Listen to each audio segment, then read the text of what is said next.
ആമേൻ. കർത്താവ് അനുഗ്രഹിക്കട്ടെ.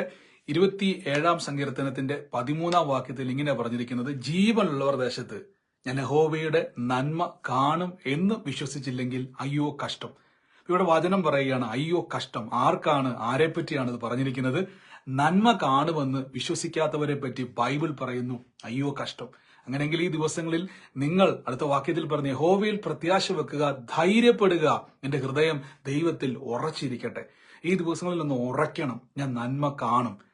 ബൈബിൾ പറയുന്നു, അയ്യോ കഷ്ടം. ആർക്ക്? ഉറയ്ക്കാത്തവർക്ക്, ധൈര്യപ്പെടാത്തവർക്ക്, ദൈവം എനിക്ക് വേണ്ടി ചെയ്യുമെന്ന് വിശ്വസിക്കാത്തവർ. നിങ്ങൾ വിളിച്ചു പറ, എന്റെ ദൈവം എനിക്ക് വേണ്ടി പ്രവർത്തിക്കും, ഞാനത് കാണും. ജീവനുള്ള ആളുകളുടെ ഇടയിൽ, ലോകത്തിൽ മനുഷ്യരുടെ ഇടയിൽ എവിടെ ആയിക്കോട്ടെ, ഞാൻ ആ നന്മ കാണും, സാക്ഷ്യമായി തീരും.